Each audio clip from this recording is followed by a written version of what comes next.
வணக்கம். நாளைக்கு நடக்கிற ஏப்ரல் 23 தேர்தல் எப்பொழுதும் போல நடக்கிற ஒரு தேர்தலா நினைக்க வேணாம். இது அநீதிக்கும் நீதிக்கும் நடக்கிற தேர்தல். நீதியின் பக்கம் அதிமுக இருக்கு, அநீதியின் பக்கம் திமுக இருக்கு.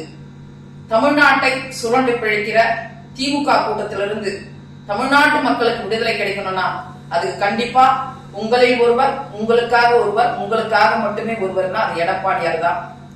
மீண்டும் அதிமுக ஆட்சி வந்தாதான் உங்களுக்கு ஒரு விடியல் கிடைக்கும்.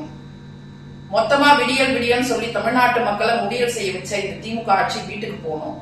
பெண்களுக்கு பாதுகாப்பு கிடைக்கணும், மணல் கொள்ளை தடுக்கப்படணும், கள்ளச்சாராய மரணங்கள் தடுக்கப்படணும், பள்ளிக்கு போற மாணவர்களுக்கு பாதுகாப்பு கிடைக்கணும், மாணவிகளுக்கு பாதுகாப்பு கிடைக்கணும், சிறந்த நிர்வாகம் இருக்கணும், தமிழ்நாடு தலைநிமிர்ந்து நிக்கணும், விவசாயிகள் தலைநிமிர்ந்து நிக்கணும்னா மீண்டும் எடப்பாடியார் ஆட்சிக்கு வந்தாலும் இதெல்லாம் நடக்கும்.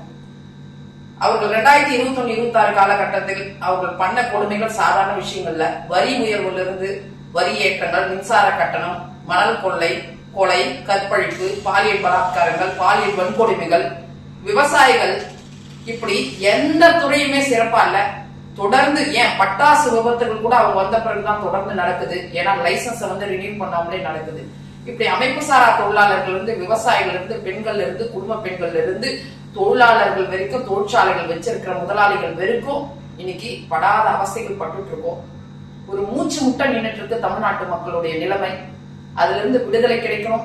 உங்க கஷ்டத்தை புரியணும், உங்க வலிகள் புரியணும், வேதனைகள் புரியணும். எதற்காக உண்மையா இருக்கணுமோ இல்லையோ, எடப்பாடியார் கொண்டு வந்த 7.5% மீண்டும் ஆட்சி வந்தா 10% சொல்லியிருக்காரு. கிட்டத்தட்ட 4000 மாணவர்களுக்கு மருத்துவ கல்வி எட்டாக்கனியா இருந்துச்சு. அதை ஒரு நனவாக்கியவர் எடப்பாடியார். கல்வி கட்டணம் இலவசமாக உட்பட மீண்டும் அவர் ஆட்சிக்கு வந்தா கண்டிப்பா 10% ஆக்குவாரு. கொரோனா காலங்கள் நம் உயிரை காப்பாத்தினவர். கண்ணின் இமை போல நம்மளை காப்பாத்தி, ஒரு கோழி தன் குஞ்சுகளை எப்படி அடைக்காக்குமோ அது போல அடைக்காத்து நம்மை காப்பாற்றியவர் எடப்பாடியார். ஏன்னா மண்ணின் மைந்தர், உங்களில் ஒருவர், உங்களுக்காக மட்டுமே ஒருவர்னா அது எடப்பாடியார் தான். எடப்பாடியார் ஆட்சிக்கு வந்தா உங்களுக்கு ஒரு விடியல் கிடைக்கும். ஒரு இருட்டுல இருக்கிற உங்களோட வாழ்க்கை வெளிச்சத்துக்கு வரும். சிறப்பா இருக்கும் நிர்வாகங்கள், பெண்கள் பாதுகாப்பா இருப்பாங்க. எல்லா திட்டங்களும் அம்மாவுடைய திட்டங்கள் தொடரப்படும். குலவிளக்கு திட்டத்தின் மூலமாக 2000 ரூபாய் கொடுக்கப்படும். கருணை தொகை 10,000 ரூபாய். அவர் கொடுத்த அத்தனை வாக்குறுதிகளும் சிறப்பான வாக்குறுதிகள். எல்லா சார்பு மக்களுக்கான ஒரு வாக்குறுதி, பெண்களுக்கான வாக்குறுதி. சொல்ல போனா 33% பெண்களுக்கு இடஒதுக்கீடு கிடைக்க கூடாதுன்னு அதுக்கு எதிர்க்காக ஓட்டு போட்டவங்க திமுக. அவங்களுக்கு சரியான பதிலடியை பெண்கள் கொடுக்கணும்.